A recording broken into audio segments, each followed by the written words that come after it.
Good afternoon, everybody. It's Jed Joling with eXp Realty here. It is Tuesday, August 1st, and I've got another Southern Oregon market update for you. And for those of you that haven't seen one of these before, this is just a way of keeping my clients and my followers in tune with what's going on in our local market.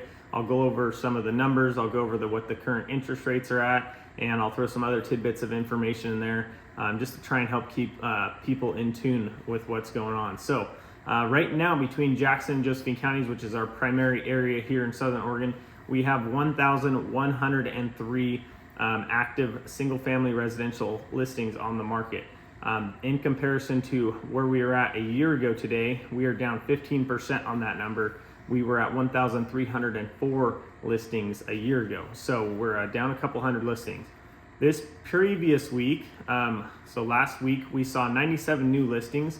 113 listings went pending, 73 listings closed, and 23 went off the market due to expired or canceled listing contracts. So we'll take those now and compare them to our 4-week average, which is as simple as it sounds. It's the previous 4 weeks of this last week and then averaged out. So in that 4-week average for the new listings, we are down 9.25 compared to the 4-week average. We are up 8 on the pending count compared to the 4-week average, and we're down 7.5 on the closed count compared to that 4-week average.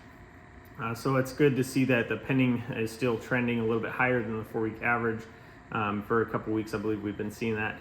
Our new listings have been trending down.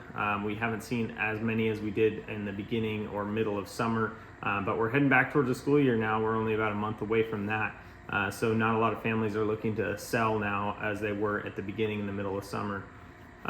Comparing this previous week's numbers to last year, we are down 14% compared to last year on the new listing. We are up 13% compared to last year on the pending, and down 31% compared to last year on the close count. So it's only the second week, I believe, of this entire year that we've actually seen the pending count surpass last year's same week pending count. So that's a good sign that we're seeing that trend upward. With mortgage rates right now, we are at, with a conventional 30-year fix, 7.1% on the national average, and with an FHA 30-year fix, we are at 6.75% on the national average. Those are going to vary depending on how much you put down, how much, what your credit is, and a few other things as well. In a year ago, the conventional was at 5.05%, and the FHA was at 4.75%. So obviously we've come up 2% from where we were a year ago today alone on those rates. One thing going backwards here, talking about our numbers here, our stats for the market.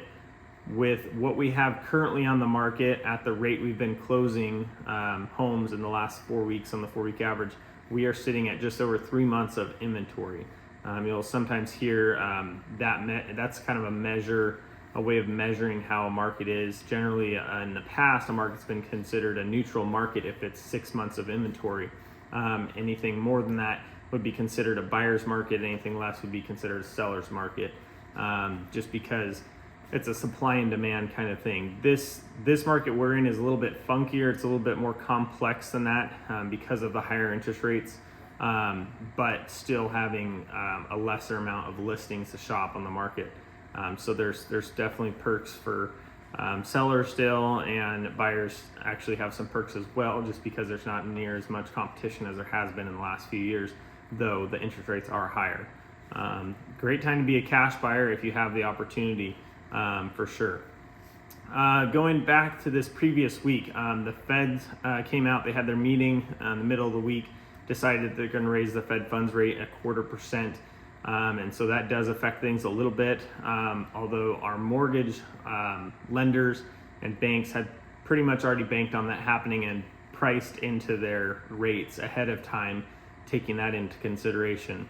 Now the Fed says they're going to do one more rate hike yet this year. We're going to find out. Each time they come out, they're going to relook at all the data that's come out, the new economic data, employment numbers, core inflation numbers, and they're going to base their decision off of that. And then just a interesting tidbit here. I was doing a little bit of reading in some news this morning, and Zillow had conducted a survey on various things. But in this survey, almost 1/3 of people reported having a mortgage rate under 3%. So clearly they bought within 21 or 22. And 80% reported having a rate under 5%. So when you have almost 33% of people right now reporting that they have a rate under 3%, why would they want to move? If they're going to more than double their rate, there really doesn't seem to be a point. So a lot of those people I'm finding are not moving unless it's due to a job or a family thing. They have to move. So they're essentially in the golden handcuffs or gridlocked because they're paying such a much lower amount on what they bought now than if they sell now and go buy the same thing, because their rate's going to go up. You know, it's like, why would you refinance or why would you buy if you're at a 3% rate, and why would you go to a 7% rate? It doesn't make sense, right? So only thing I do see happening, and people are still going to move regardless if their rate goes up, because sometimes they have to.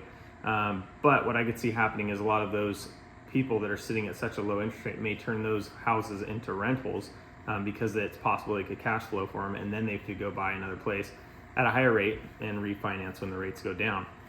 But I think that's keeping a lot of people from selling their home, and that's, I think, a reason why we're seeing lower active listing numbers now this year than we were last year, because these interest rates have made such a difference here in our market. But that's all I've got for today. And if you have any questions, you're thinking about buying, you're thinking about selling, you just want to talk real estate, more than welcome to reach out to me. My phone number is 541-761-7770.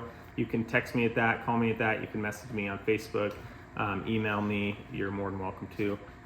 Everyone have a great rest of the week. Enjoy this weather while it lasts, because summer's going to be coming to an end here in about a month and a half. So we'll talk to you soon. Thank you.